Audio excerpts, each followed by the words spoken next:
خیبر پختونخوا کې ډېر لوی تظاهرات شوي دي، مظاهرې شوي دي او د پاکستان د پنجاب د پوز نه غوښتل شوي دي چې د صوبه سرحد یا د خیبر پختونخوا د ټولو سیمو نه نور د دوی ووځي او په دې خوره کې د نه اوسي چې دا د کړکېچ او د تشنج باعث ګرځېږي. دا یو ډېره لویه غوښتنه ده او دا نن په تظاهراتو کې شوي دي او د پوز باندې یرغلونه هم شوي دي. همدارنګې په بلوچستان او په خیبر پختونخوا کې مجموعاً 22 حملې د پاکستان پر پوز شوي دي. 56 کسانو وژل شوي دي. پاکستان پوز 19 کسانو د وژلو خبره قبوله کړې ده، اما د سیمې خلک وایي چې وژل شوي د 56 نه ډېر دي لپاره دی چې دی مړي د ورځې پریښي خو د شپې راغلي د شپې په تیاره کې د هلیکوپټرو په ذریعه باندې خپل مړي اوچت کړي دي او دا تعداد کم ښودلی دی او دی د دې سیمې نه وړي دي.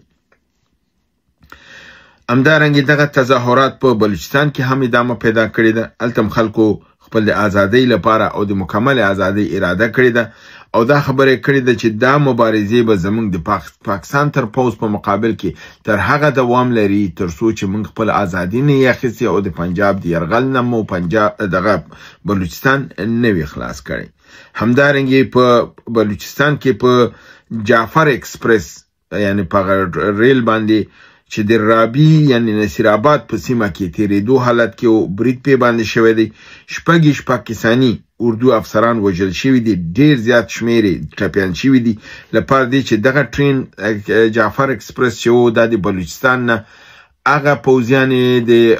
وړل چې دا د پنجاب خواته تلل او د هند سرحد ته چون هلته حالات کړکېچن دی، هند خپل قوا راوسي، دی اوس د دې نه خپل قواوې انتقالوي او دی څه کوي، دی هغه د پنجاب رجمنټ قواوې چې دي دا بلوچستان او خیبر پختونخوا ته لیږي ځکه چې دلته په پښتنو او په بلوچو باندې اعتماد نه کوي او د بلوچو او د بلوچستان رجمنټ او د خیبر پختونخوا رجمنټ چې د پښتنو ګروپونه دا چې دي دا وړي د پنجاب خواته او هلته دغه کوي چې هلته وجنګي د هندوستان سره. یعنی دلته پنجابیان راځي چې دلته پښتانه وځپي او د دې ځینې پښتانه وړي هلته چې هلته په جنګ کې مړه شي. یعنی په هر حالت کې دی په دواړو طرف د پښتانو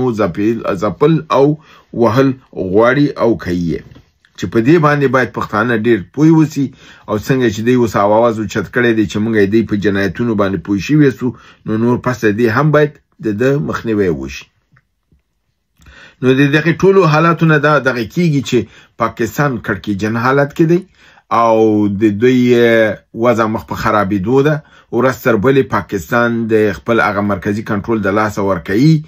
او بالاخره نړۍ به دې ته مجبورېږي چې مداخله وکړي او د پاکستان د اتومي مسلې او د نظام دغه غم په دې وخوري که دا اتوم د بل چا لاسه ولېږي نو دا سیمې لپاره به یو لوی خطر او نړۍ ته به خطر راپېښي.